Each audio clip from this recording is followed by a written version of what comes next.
Assalamu alaikum wa rahmatullahi ta'ala wa barakatuh.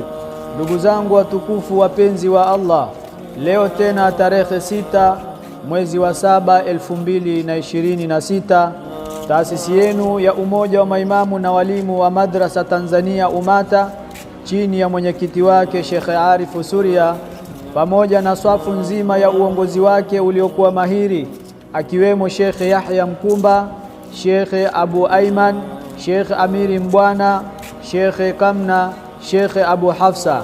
Ndugu zangu watukufu wapenzi wa Allah, leo Allah ametuafikisha, tumekuja mtaa wa Minazi Mirefu, kata ya Kiwalani, wilaya ya Ilala. Allah leo ametuafikisha, tumekuja kutoa huduma ya chakula hiki, na hii ni juhudi inayofanywa na taasisi yenu ya Umata kila siku ya Mungu kwa kuandaa chakula na kupeleka maeneo mbalimbali kwa ajili ya kuwawezesha wale ambao ni wahitaji. Ndugu yangu Muislamu, hii juhudi ni juhudi ambayo Allah subhanahu wa ta'ala ametuhusia sana ndani ya Qur'an. Ndugu yangu Muislamu, tunaambiwa jambo hili la kutoa sadaka ni jambo zuri sana mbele ya Allah subhanahu wa ta'ala, lakini pia tunaambiwa alfuqara'u ibtala'u lilaghniyai walmalu amanatun wa ghadan yus'alu al'abdu anhu. Maskini ni mtihani kwa matajiri. Ndugu yangu Muislamu, tambua ya kwamba mali sio ya kwako, ni amana ya Allah subhanahu wa ta'ala. Na miongoni mwa mambo Allah subhanahu wa ta'ala anatukumbusha na kutuhimiza, mojawapo ni jambo hili la kutoa na kuwapa wale ambao ni wahitaji.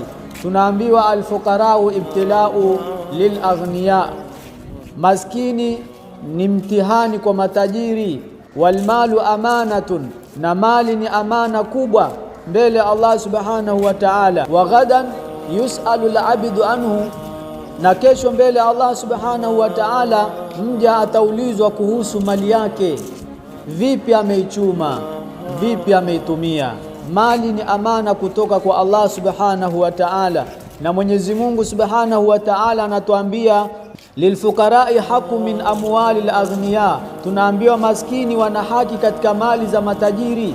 Kwa hiyo ndugu yangu Muislamu, sadaka yako ni muhimu sana kuwapa wale ambao wana uhitaji. Wewe unayefuatilia juhudi hii, toa kwa ajili ya Allah subhanahu wa ta'ala, toa. Lakini pia tunakuhusia, changia kwa namba zinazopita hapo chini, sisi tutafikisha. Jazakumullahu khair wa ahsan jazaa fi darain. Shukran.